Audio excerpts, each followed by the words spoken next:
बात तो पर्सनल व्यक्तिगत, जैसे मैं आपसे एक सामान्य सवाल करूं, इस पर नहीं कि आपका मजहब क्या है, पंथ क्या है, धर्म क्या है। हम धर्म मजहब पंथ को थोड़ी देर के लिए अलग करके और एक इंसानियत के नाते, हम भाई भाई के नाते बात कर लें आपस में, और एक जरा सा विचार कर आप मेरे से पूछिए कि बताइए कि क्या किसी की हत्या करना सही है, तो मैं बोलूंगा भैया नहीं। ऐसे ही मैं आपसे पूछता हूं एक भाई के नाते, एक सामान्य चर्चा के नाते, कि बताओ किसी की हत्या, हम भगवान को, अल्लाह को अभी इस बात से अलग रखें, बस एक सामान्य दृष्टिकोण से बात करें कि बताओ, आप मेरे से पूछे, अभी आपने पूछा मेरे से, तो मैंने बताया कि हत्या करना गलत है। अब मैं आपसे पूछ रहा हूं कि बताइए क्या किसी की हत्या करना सही है? मैं इसका उत्तर ये दूंगा कि ये निर्भर करता है परिस्थिति पे। यहाँ जितने भी मेरे भाई मर्डर में आए हैं, किसी ने खुशी से नहीं किया, बिल्कुल, कोई परिस्थिति ऐसी उत्पन्न हुई, बिल्कुल, या कोई दुश्मनी थी, कोई किसी को, एक अभी आया है आखंड जो हमारा हिस्सा है, 2 दिन पहले की बात है, उसकी बहन को किसी ने बलात्कार किया था, वो लड़का बलात्कारी अंदर आया, मगर वो 2 महीने में जमानत पे छूट गया, तो उसके भाई ने उसको बाहर मार दिया। मैं ये नहीं कह रहा हूं कि वो हत्या सही है, करना सही है, मगर परिस्थिति ऐसी होती है। और एक अफसोस की बात है, ये यहाँ मैं प्रशासन की, कौन से प्रशासन, जो बाहर का कानून व्यवस्था हमारी है, कि वहां गरीब बेचारा तो मारा जाता है, अमीर पैसा देके निकल जाता है। इस देखो, आपने भी देखा हो, आपने अभी बताया कि जैसी परिस्थिति में किसी ने मर्डर कर दिया, परिस्थिति में किसी ने गलत किया, तो परिस्थिति में गलत कर दिया, पर यहाँ जितने लोग हैं, मैं आपसे भी पूछूं कि आप यदि किसी का मर्डर करके आए हैं, तो क्या यहाँ से जाने के बाद आप फिर वो गलती करेंगे? नहीं, तो अगर नहीं, अगर परिस्थिति वैसी, मुझे अगर कोई मारने आएगा तो मैं तो मारूंगा। हाँ, लेकिन यूं ही आप तो किसी की चढ़ाई नहीं करेंगे ना। ऐसे तो पागल नहीं है ना कि हम किसी को भी, जैसे कहा बस वही तो है कि मजबूरी थी, चींटी को भी पैर मतलब देख के। बिल्कुल बिल्कुल। फिर करोड़ों की कंपनियां ऑल आउट क्यों बेचती है? वो मच्छरों को मारने के लिए दवाई क्यों देती, कॉकरोच को मारने की दवा क्यों देती जी? उस पर बैन लगा दे फिर सरकार जी, क्योंकि वो तो दवाई बेचती है और करोड़ों। शंख चक्र तिलक जो है, ये जैसे चक्र सारे दुश्मनों का नाश करता है, ऐसे चक्र जो है हमारे जीवन में, हमारे घर में आने वाली हर नेगेटिविटी को, हर नकारात्मक ऊर्जा को, यदि द्वार पर चक्र होगा तो वो काट देगा। दर्शकों, आप चाहें तो इस शंख चक्र को हमारे डिस्क्रिप्शन बॉक्स या कमेंट बॉक्स में दिए गए लिंक पर क्लिक कर शंख चक्र को खरीद सकते हैं। जी हाँ दर्शकों, शंख चक्र घर की सारी नकारात्मक शक्ति को हटा देता है, व सुख शांति लाता है। दर्शाता है शंख, आपकी विजय को दर्शाता है शंख, आपके यश और कीर्ति को बढ़ाता है शंख। तो शंख होगा तो यश कीर्ति बढ़ेगी, चक्र द्वार पर होगा तो आने वाली हर नकारात्मक ऊर्जा समाप्त होगी, और तिलक होगा तो भगवान के चरण आपके द्वार पर हैं, आपके घर पर हैं, तो भगवान की कृपा, लक्ष्मी मैया की कृपा बनी रहेगी। दर्शकों, कमेंट बॉक्स या डिस्क्रिप्शन बॉक्स में दिए गए लिंक पर क्लिक कर आप इस वेबसाइट पर आ जाएंगे। फिर इस वेबसाइट पर अगर आपको ये शंख चक्र खरीदना है तो बाय इट नाउ पर क्लिक कर वहां अपना एड्रेस डालकर पेमेंट कर दें। कुछ दिनों में ये शंख चक्र आपके घर पर पहुंच जाएगा। धन्यवाद। क्योंकि वो तो दवाई बेचती है और करोड़ों रुपए कमाती है। फिर तो किसानों को, अगर यही है सनातन धर्म में कि नहीं मारना चाहिए, मैं अपने प्रधानमंत्री से अपील करता हूँ, गुजारिश करता हूँ कि ऐसी कंपनी को बंद कर दो जो इन जीव जंतु के मारने की दवाई देती। देखो, जितने की जरूरत है, अब जैसे हमारे यहाँ 5 जो छोटे छोटे पाप हैं, जैसे हम झाड़ू लगाते हैं तो बहुत सारे चींटियां मर जाती हैं। हम लोग बारिश, गर्मियों में घड़ा में पानी भरते हैं तो ठंडक के कारण बहुत सारी चींटियां आती हैं, मर जाती हैं। हम लोग लकड़ी और कंडा समझते हैं, गाय का सूखा गोबर, उसको ओपले बोलते हैं। क्या बोलते हैं आप? ओपले। जैसे घर में चूल्हा, आजकल तो गैस का जमाना है, आज के 100 साल पहले लोगों की रोटियां घर के चूल्हे पे बनती थी। चूल्हे पर लकड़ी और कंडा, ओपला लगाया जाता था। उस ओपले में बहुत सारे जीव जंतु होते थे कि नहीं? तो वो मारे जाते थे जब हम रोटी बनाते थे। तो ऐसे कुछ सामान्य पाप हैं जो हमसे नित्य होते हैं। जैसे हम चल रहे हैं, चींटियां मर जाती हैं। किसान खेत में चने बोता है, इल्ली लग जाती है तो दवाई का छिड़काव करके इल्लियों को मारना पड़ता है। क्योंकि वहां मारने की इच्छा नहीं है, वहां पर मजबूरी है।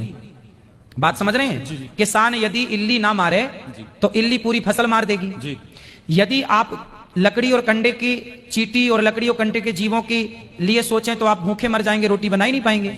तो जो सामान्य पाप होते हैं आपसे, हमसे, वो जानकर नहीं करते हम, वो मजबूरी है। बात समझ रहे हैं आप? वो मजबूरन करना पड़ता है।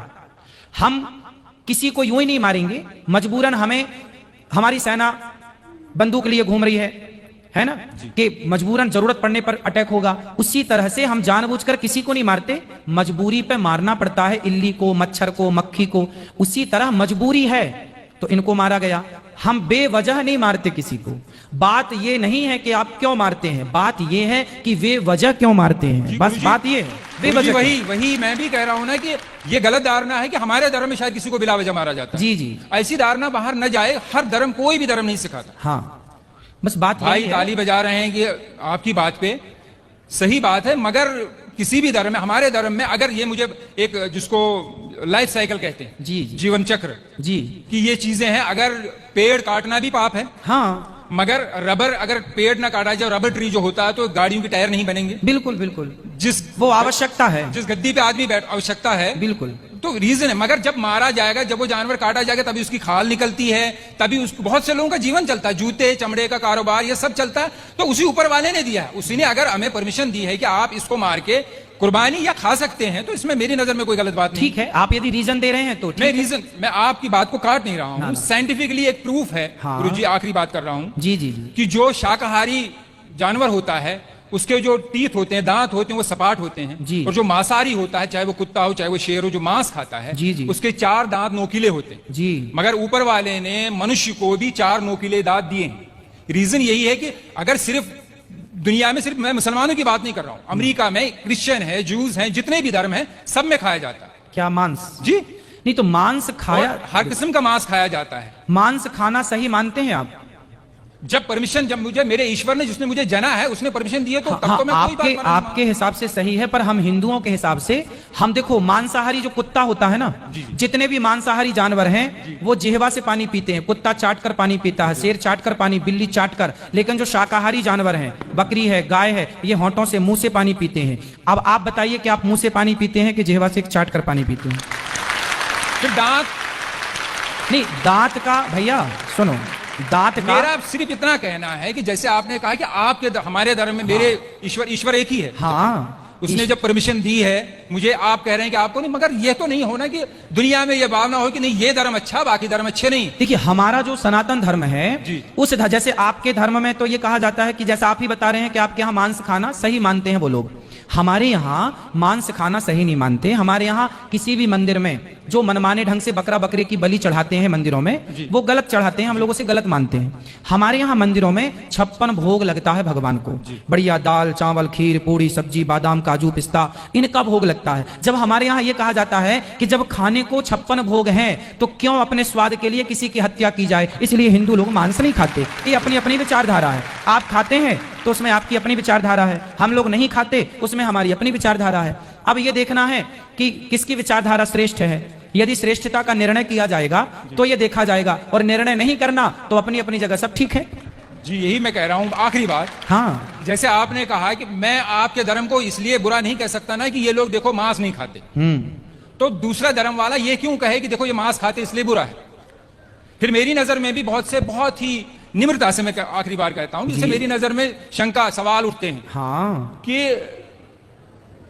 ये शायद मुझे पता चला, शायद आपने जवाब दिया है। जी, हमें बचपन से सिखाया जाता है कि चोरी, मैं सब भाइयों से, कोई मेरे दिल में कोई ऐसी बात नहीं है। नहीं, आप बिल्कुल बात करिए भाई की तरह। कोई चोरी 5 पैसे की हो या 5 लाख की चोरी होती, बचपन से स्कूलों में भी सिखाया। बिल्कुल बिल्कुल बिल्कुल। फिर क्यों एक चीज, भगवान कृष्ण जी के बहुत से गुण होंगे, मगर बार बार ये माखन चोर क्यों कहा जाता? हर बच्चा चोरी करता। इसका मतलब ये नहीं कि मेरा बच्चा बचपने में चीनी चुराता था तो मैं उसको बड़ा होकर उसकी शादी भी होगी मैं उसको कहूँ चीनी चोर, अबे चीनी चोर। सुनिए सुनिए सुनिए, क्या है ये तो मेरे दिल में अजीब ना आता है, चोर क्यों मैं कहा उत्तर दे दूं आपको। आपने बोला 5 पैसा चुराए या 5 लाख चुराए, पर भगवान कृष्ण हमारे माखन चुराते हैं। माखन ना 5 पैसा है ना 5 लाख। खाने पीने की चोरी नहीं मानी जाती। वही मैं भी कह रहा हूं, मगर फिर और हमारे यहाँ भगवान कृष्ण को ना चित्त चोर कहा गया है। क्या कहा गया है? चित्त चोर। चित्त चोर, चित्त मतलब हृदय। माखन चोरी का मतलब है मक्खन के जैसा जिसका मन होगा उस मन रूपी माखन की चोरी कर लेते हैं भगवान। मतलब मन में एक सवाल था कि मतलब अजीब सा लगता था कि ऐसा क्यों कहा जाता है। आपने उसको स्पष्ट कर दिया। जी जी, बाकी धन्यवाद। कुछ और कोई सवाल हो तो पूछिए, आप अच्छा लग रहा है आपसे बात करके।